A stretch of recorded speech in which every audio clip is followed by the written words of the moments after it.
So friends, this is the another video of first chapter, The Living World. In the earlier part, we have studied till conservation of biodiversity.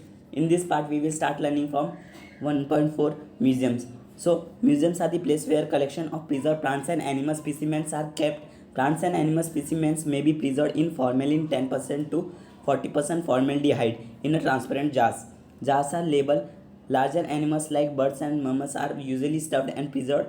This science is also known as taxidermy. Specimens in dried form are also kept in museum. We can even find systematic collections of shells, skeletons of animals inside boxes in museums. Thus, biological museums in educational institute are reference hubs of biodiversity.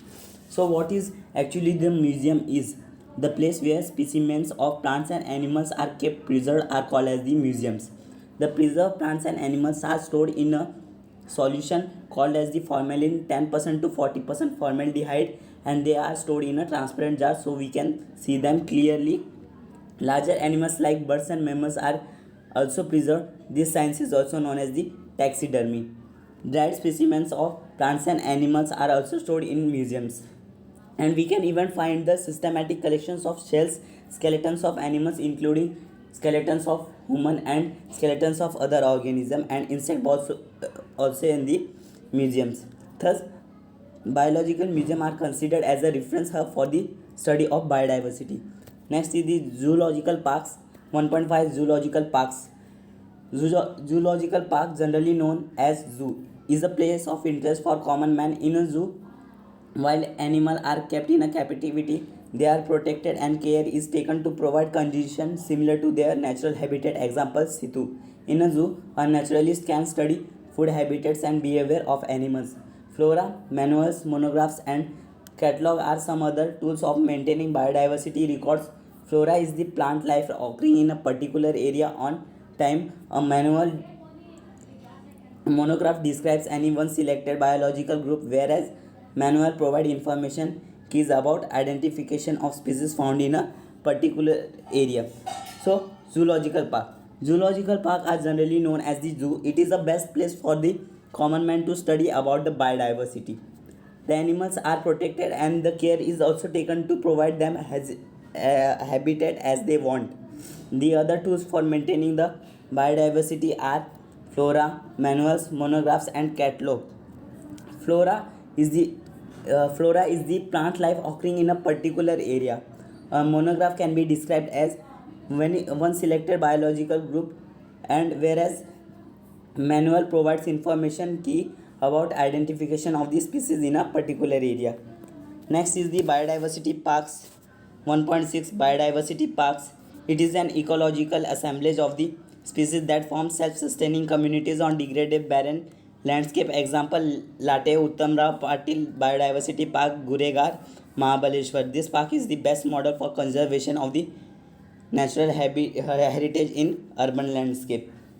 So biodiversity park bring together the different forms of the life, and because of the biodiversity park we can also know the evolutionary relationship between two living organisms and the variations also.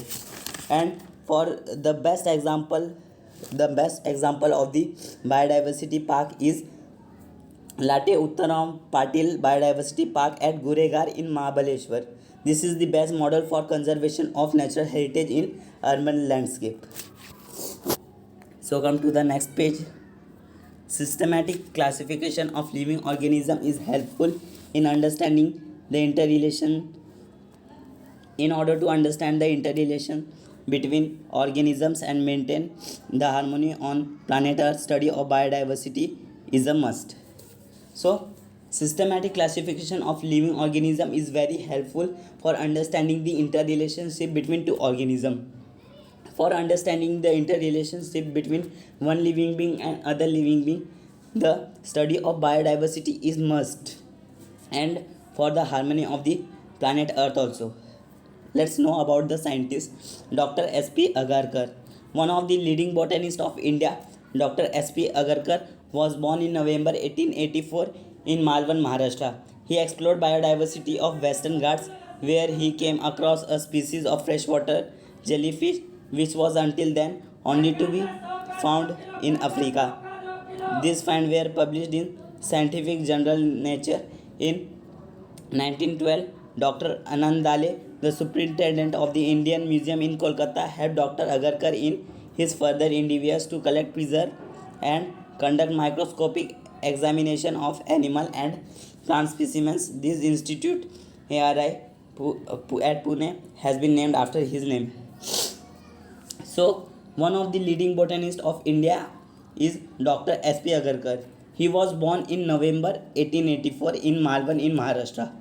He explored the biodiversity of the Western Ghats, from which he came across a species of the freshwater jellyfish which was only known to be found in Africa. And his findings were published in Scientific Journal Nature in 1912. Dr. Anand Dale, the superintendent of the Indian Museum in Kolkata, helped Dr. Agarkar in his further endeavors to collect and preserve and conduct more microscopic examination of the animal and plant specimens. The institute ARI Pune has been named after his name. So next is the 1.7 key. Key is a taxonomical aid used for classification of plants and animals. The key are based on contrasting characters. One of the contrasting characters get accepted and other rejected. The statement is key is called a lead. Normally keys are analytical in nature. Let us study about classification of the living organism in next chapter. So key is a taxonomical aid used for the classification of plants and animals. The key are based on a contrasting character. One of the character has been accepted whereas other is rejected. This statement in the key is also called as a lead. Normally keys are analytical in nature. In the next chapter we will study about the systematic classification of the living organism. So in this way we have completed our first chapter. So meet you again. Okay, bye.